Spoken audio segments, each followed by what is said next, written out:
Hola de nuevo a todos quienes me escucháis. De nuevo vamos a subir un vídeo para intentar explicaros cosas que creemos que debéis saber, porque es fundamental para poder entender por qué criticamos ciertas cosas.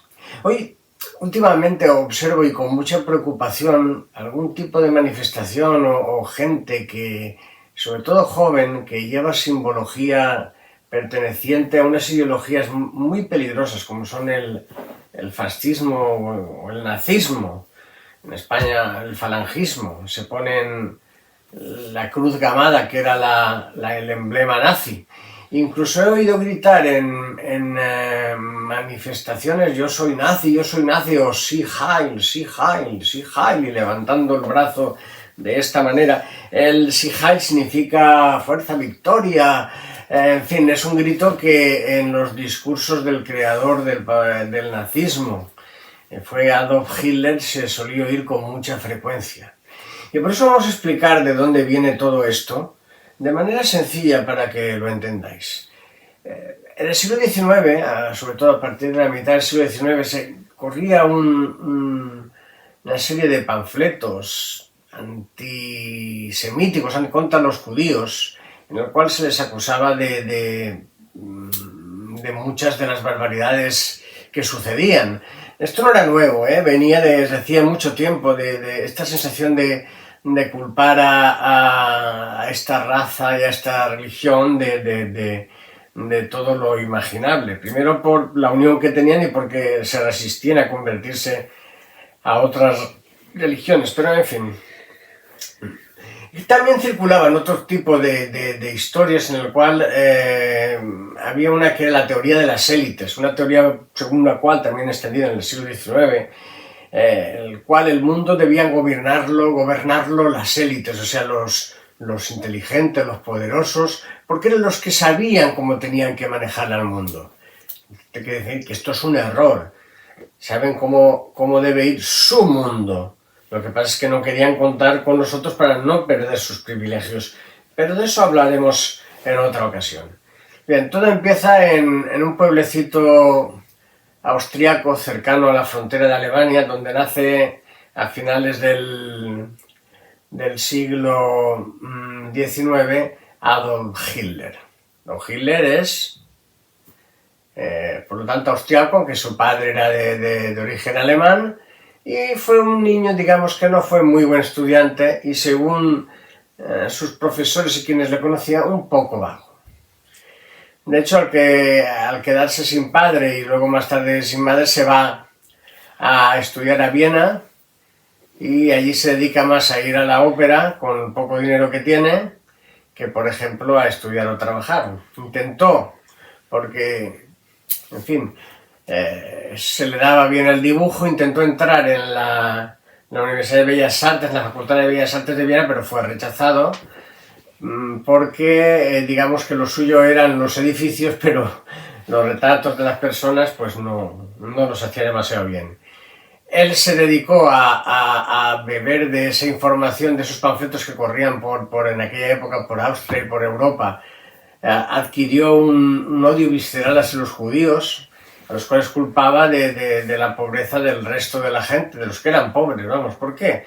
Porque los judíos tenían una norma. Los padres judíos siempre se preocupaban mucho de la educación de los hijos, cosa que no siempre hacían los cristianos. Entonces, normalmente ocupaban puestos mejores en las universidades. Había muchos profesores de origen judío y médicos, arquitectos de esa raza. Y por lo tanto, pues suscitaban el celo del resto de la población, además de las connotaciones religiosas, como que decían que ellos habían matado a Jesucristo. No hay que olvidar que Jesucristo era judío también, Bien, Adolf Hitler suspende el examen, no entra, se dedica a vaguear con los pocos recursos que tiene, como ya he dicho, y a vivir de las postales que hace en la mano, que se venden a los turistas, la gente que iba por allí, pues con eso, con lo poco que sacaba, pues con eso sobrevivía.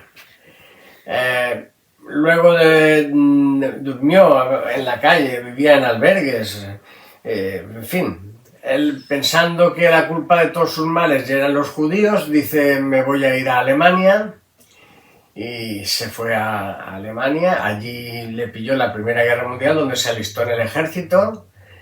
Llegó a ser, dicen que cabo, era una especie de soldado de primera, un cargo que no existe en el ejército español, pero vamos, lo dejaremos en cabo. Demostró cierto valor, pero en fin, cuando acabó la guerra fue licenciado. Él echaba la culpa también a los judíos y a la masonería de que Alemania se hubiera rendido ante las fuerzas aliadas. También cargaba contra las duras condiciones que el Pacto de Versalles, que fue la reunión de los vencedores, donde se reunieron para poner las sanciones a Alemania por la Primera Guerra Mundial, que fueron muy duras. Incluso se incautó parte del territorio donde estaban las minas de carbón, donde era una producción industrial bastante importante, pues esas las tenían, digamos, secuestradas. La policía lo utilizó para infiltrarse en una especie de partidos que había en aquella época. Entonces Alemania era una república, la República de Weimar. Él hizo de espía, entró a investigar a un partido nacionalista alemán, muy pequeñito en aquella época, y que se reunía en cervecerías. Y descubrió una cosa: se le daba muy bien hablar. Tenía una cierta formación artística de sus visitas a la ópera, sabía dramatizar, tenía una voz, digamos, que llamaba la atención y les decía a los alemanes aquello que querían oír. Primero creó un enemigo, dijo que los judíos eran los culpables de todos, las fuerzas extranjeras, que tenían limitado el ejército y tenían limitada la economía, y aprovechó que en 1929 hubo el crack de la bolsa de Nueva York y eso provocó una gran crisis en el mundo. En Alemania el desempleo era enorme, la gente pues no tenía trabajo, se hacía muy difícil para el gobierno cumplir con todas las labores sociales que requería la situación económica de los ciudadanos alemanes, y él pues prometió que lo solucionaría y les señaló además quién era el culpable. Total que consiguió varias victorias electorales hasta que en 1933 por fin se hizo con el poder, con la ayuda de un partido de la derecha que quería, digamos, apartar a los socialistas y los comunistas, y que pensó que después podría manejar a Adolf Hitler. Este dirigente de la derecha se llamaba von Papen.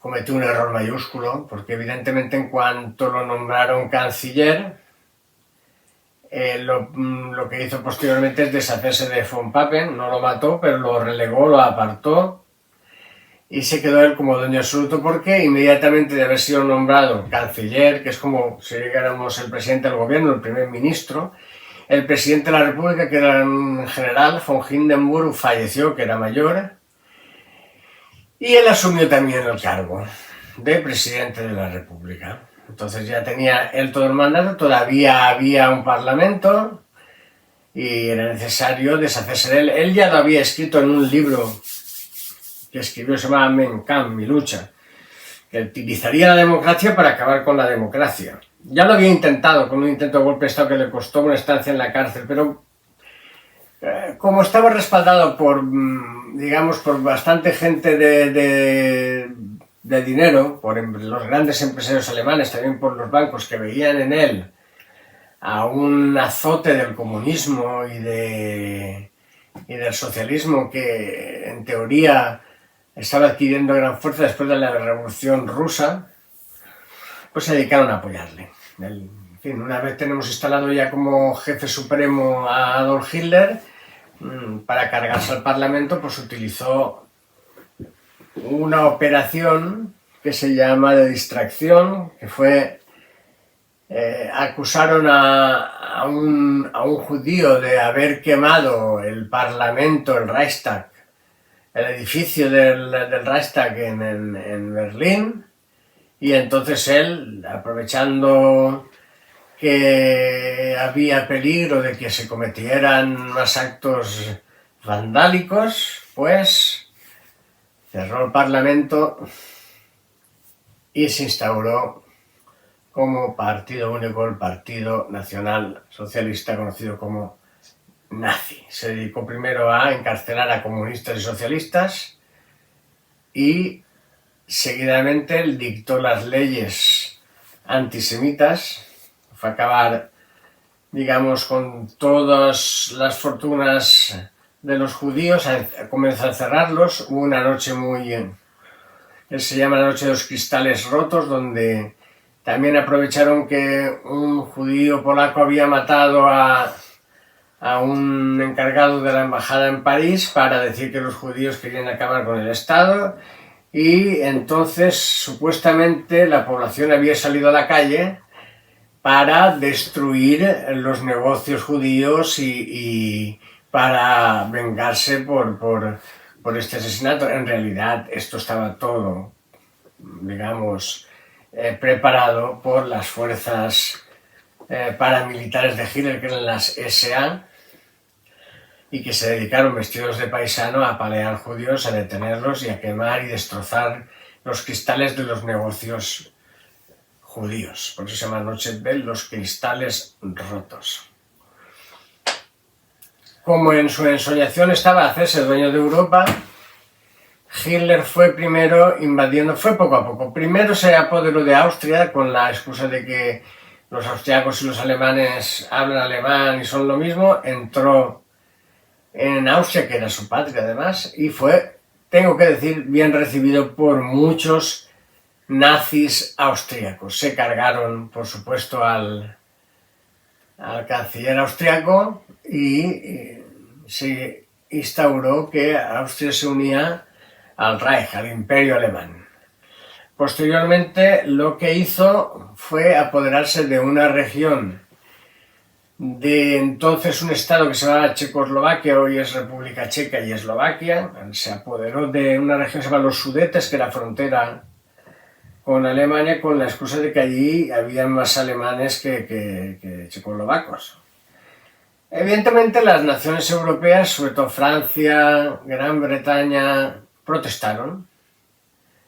Y hubo una reunión en la cual dijo Hitler, no, mira, esto es lo último, ya no... Y las naciones europeas pues transigieron. El primer ministro británico, Chamberlain, llegó a Inglaterra y dijo, hemos detenido la guerra, porque Hitler nos ha prometido que con eso se conforme y que ya no va a pedir más. Pero le contestó otro político inglés muy conocido, Winston Churchill, se levantó y le dijo, os han dado a elegir entre el deshonor o la guerra. Habéis elegido el deshonor, pero ahora además tendréis la guerra. Y no se equivocó, porque después de los Sudetes lo que hizo Hitler fue adueñarse de toda Checoslovaquia, con la industria pesada e importante que tenía esa nación. Y posteriormente, el 1 de septiembre de 1939, preparó otra operación, como que unos soldados polacos habían atacado la frontera de Alemania. Era otra mentira preparada por él. Ya tenía las divisiones del ejército preparadas en la frontera y entraron en Polonia, donde llegaron hasta Varsovia, un poco más allá. Por otra parte, otro dictador, también muy sanguinario, del cual algún día hablaremos también, Josip Vishniorovich Saakashvili, más conocido como Stalin, había establecido un pacto con Hitler, un pacto secreto en el cual se repartían Polonia. En ese pacto, pues los alemanes entraron por el oeste, los rusos entraron por el este, y se repartieron la tierra de Polonia, aunque eran dos ideologías absolutamente opuestas en principio, aunque en esencia eran lo mismo, dos dictaduras fascistas. Ahí las naciones europeas ya no tuvieron más remedio que declararle la guerra a Hitler. Y, en fin, ya sabemos lo que ocurrió en la Segunda Guerra Mundial. Empezó muy bien para los alemanes. Hitler invadió Francia. Luego, con la ayuda de aliados de la Europa del Este, invadió Rusia. Mientras tanto, se le había unido otro dictador fascista, Benito Mussolini de Italia, que quería pescar en río revuelto. Y la verdad es que lo que hizo fue más molestar que ayudar, pero se alió con Adolf Hitler. La Segunda Guerra Mundial, ya sabéis lo que ocurrió. Posteriormente entró en guerra Japón, atacó a los Estados Unidos y los Estados Unidos pues entraron en la Guerra Mundial y al cabo de 6 años, en 1945, pues fueron derrotados ambos imperios, tanto el Reich alemán como el Imperio japonés. Después de más de 80 millones de muertos en Alemania y en Rusia, prácticamente una generación perdida. Entre esos muertos hay que contar con 6 millones de muertos de judíos alemanes. De judíos alemanes y polacos y de territorios donde conquistaban actos verdaderamente criminales, donde no se respetaba ni a las mujeres, ni a los niños, ni a los ancianos, donde se les mutilaba, donde se les mataba de manera abyecta. En fin, un genocidio en toda regla que también se extendió a otras minorías, como por ejemplo los gitanos, que también sufrieron persecución, aparte de los presos políticos, socialistas, comunistas y otras, digamos, marginalidades, como llamaban ellos, que eran, por ejemplo, los homosexuales, que también eran perseguidos. Y también una cosa verdaderamente repugnante, se dedicó a matar a todos aquellos ciudadanos y ciudadanas que presentaban alguna anomalía física o psíquica.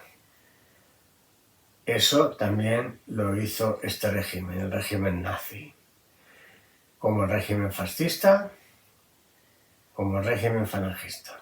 El racismo, el hombre perfecto, ahí en esa tierra no cabían ni los homosexuales, ni los judíos, ni los gitanos, ni nadie que no pensara como ellos, ni nadie que fuera, por ejemplo, rubio, blanco. Vamos, de la raza aria, como ellos decían, que en realidad es una raza que no existe. Y todas estas barbaridades pues fueron las que generaron este partido, esta ideología que, por ejemplo, en Alemania está prohibida, su simbología está totalmente prohibida. No se puede exhibir los símbolos nazis, cosa que en España, por ejemplo, sí se hace. En Alemania se les detendría inmediatamente por apología del nazismo. Tampoco están permitidos en Italia, esa apología del fascismo. Por eso yo me produce una honda tristeza y una honda preocupación cuando veo a jóvenes españoles con cruces grabadas, con esvásticas, con emblemas de las Waffen-SS, que eran, digamos, la división militar de los nazis, con gritos como Sieg Heil, o Viva Hitler, o 88, ¿sabéis el saludo de los nazis? 88, ¿qué significa? El 8 es la octava letra del alfabeto español, que es la H. El 88 es HH. ¿Y qué significa HH? Pues Heil Hitler.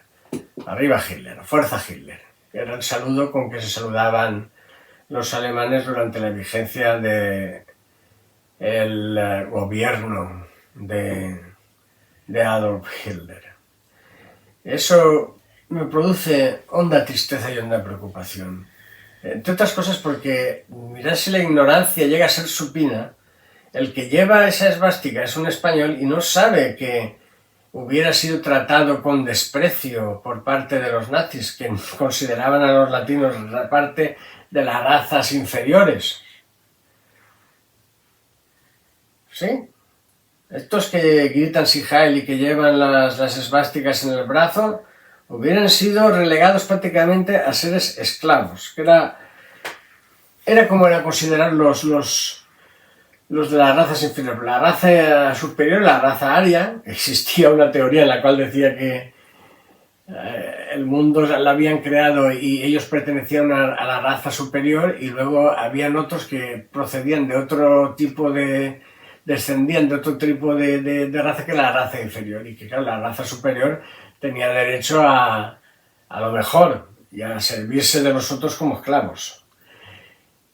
Y estos que llevan las esvásticas, que son españoles y gritan Sieg Heil, hubieran sido de esos esclavos. Por eso os quiero decir, no caigáis en la trampa de creeros que el nazismo fue, bueno, no, el nazismo fue una cosa repugnante, verdaderamente repugnante, absolutamente despreciable, y que las personas de bien no deben aceptar ni hacer apología de ello. Es una vergüenza que un español grite viva Hitler o se ponga una esvástica en el brazo. Una auténtica vergüenza. Si queréis saber más cosas, yo os puedo recomendar, hay muchas películas que podéis ver. Está La lista de Schindler, podéis ver El pianista de Roman Polanski.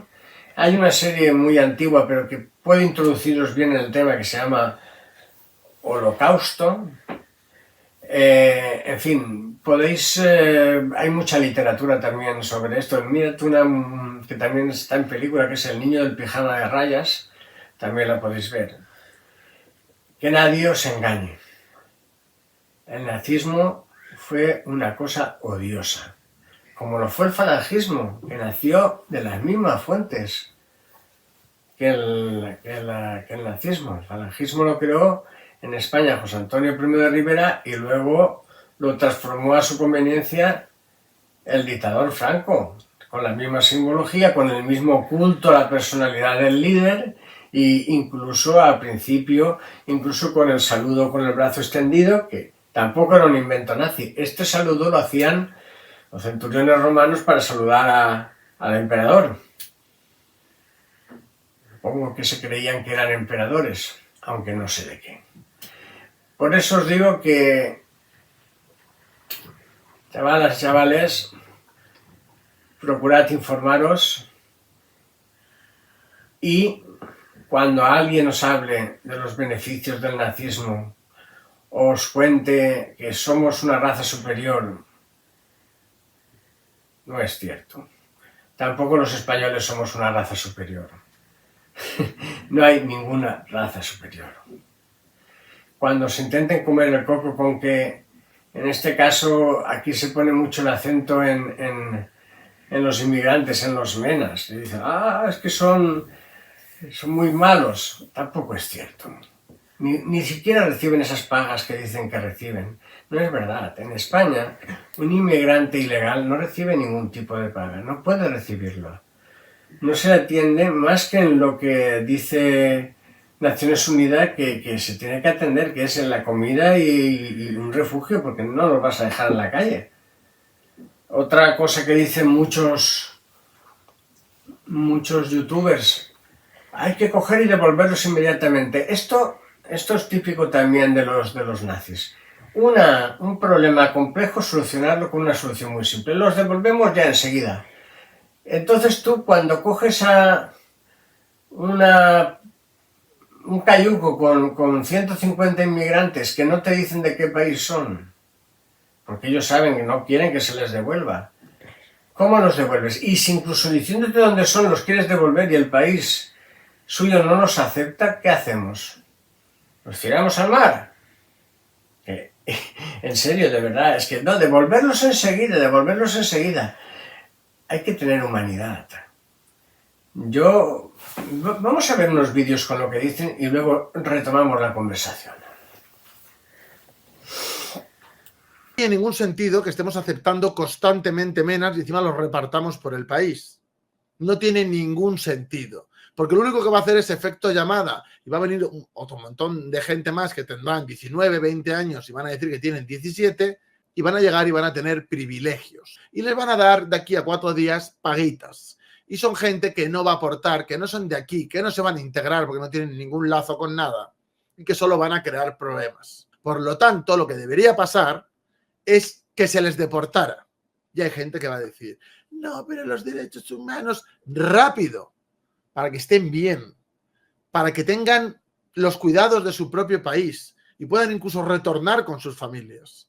Por eso es importante la rapidez y acabar con el efecto llamada, de que mena que viene, mena que se va, mena que no se queda y por lo tanto dejarán de venir. Pero si hacemos esto, ¿qué va a pasar? Que van a venir más.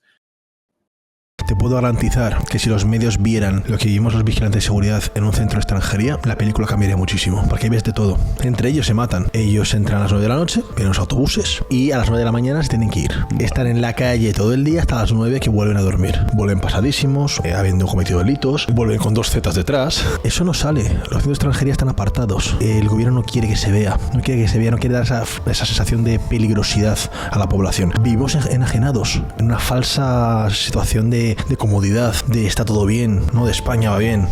Te puedo dar...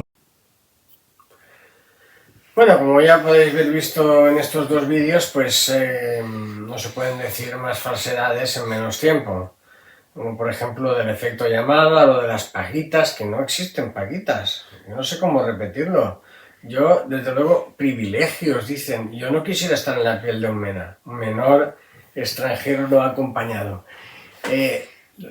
Los inmigrantes vienen a buscarse la vida, a buscar trabajo, porque en sus países no pueden, viven situaciones de pobreza, a veces incluso de violencia, porque muchos de estos países pues están en una situación política muy delicada, algunos en guerras civiles que llevan muchos años y con peligro de muerte.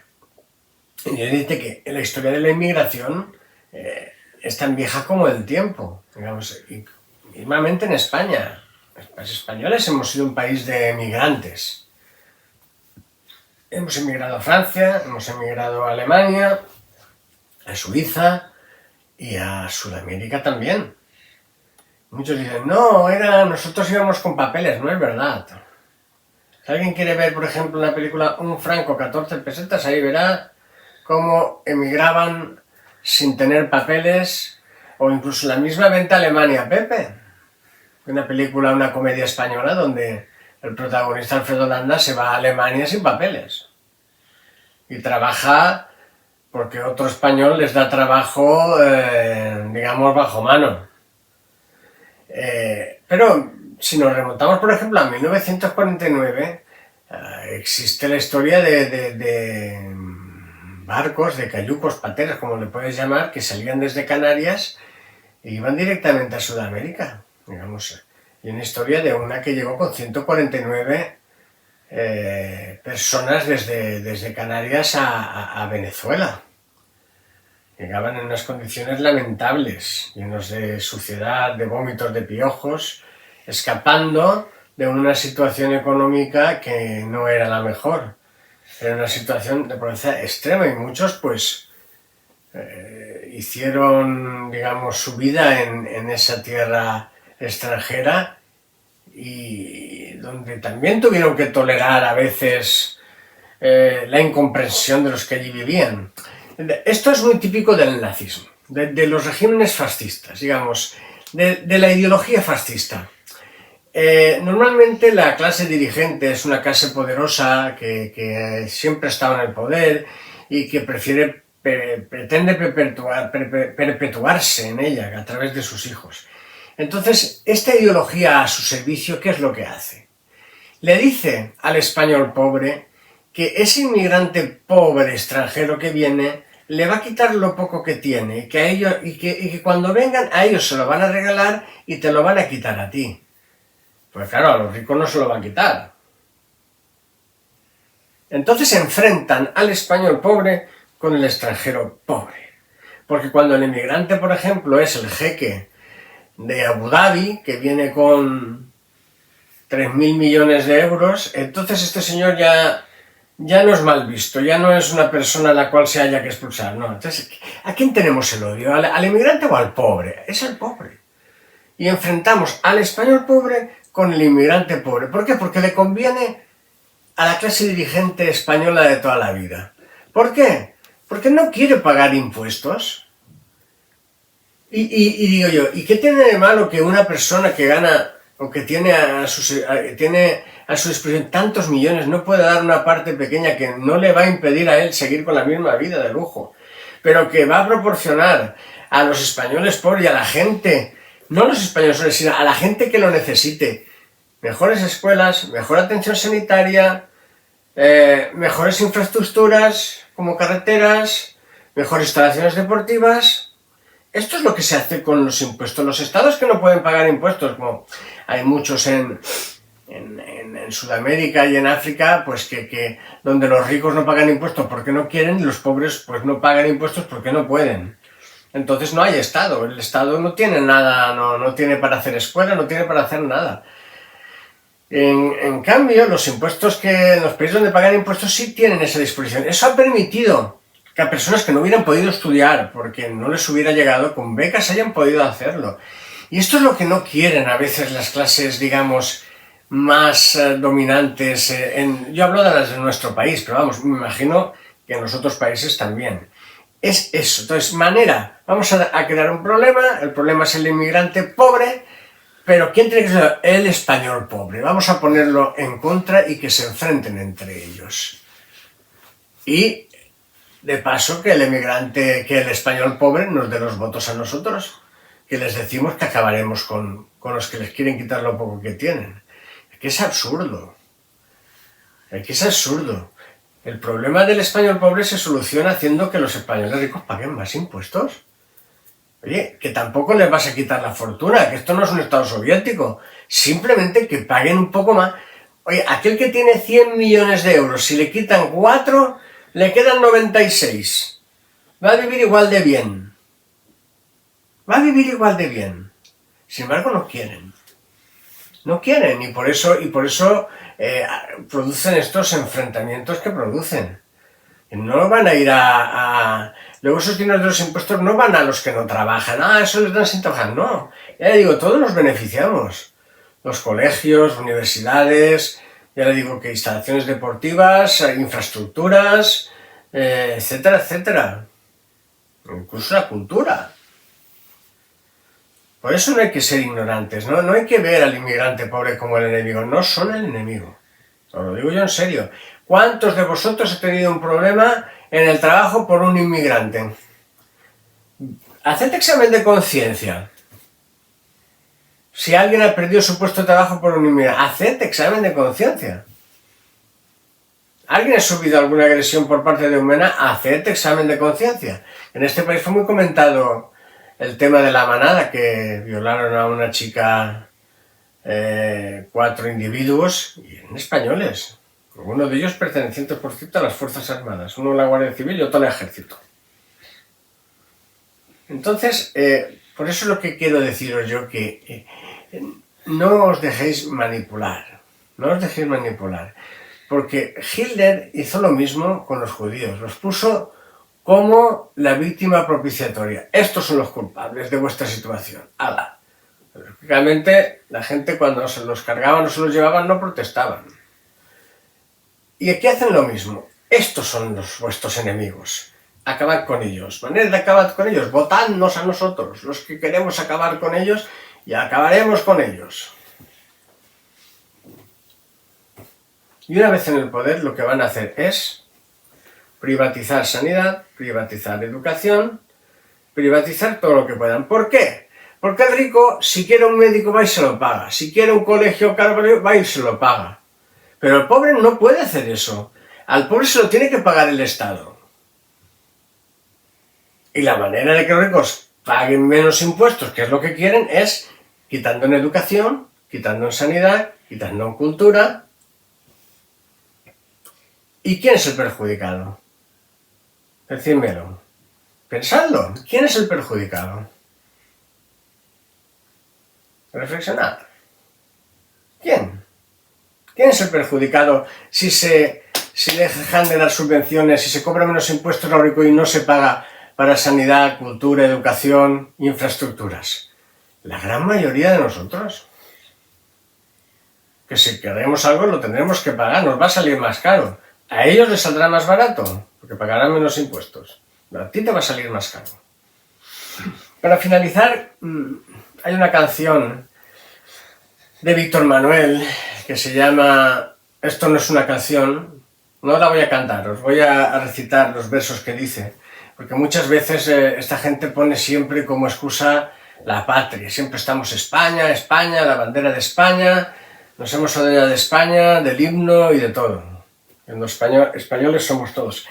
Y esta canción precisamente habla de eso, y dice así: cuando hablen de la patria, no me hablen del honor, no me cuenten batallas ganadas cara al sol.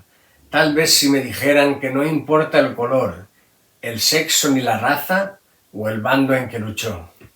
Cuando hablen de la patria, no me hablen del valor, no jueguen con el sable, ni tachen de traidor a quien la lleva dentro pegada al corazón y no anda por la calle con ella en procesión. Cuando hablen de la patria, no olviden que es mejor sentirla a nuestro lado que ser su salvadora. Por repetir su nombre no te armas de razón. ¿Aquí cabemos todos o no cabe ni Dios? Muchas gracias.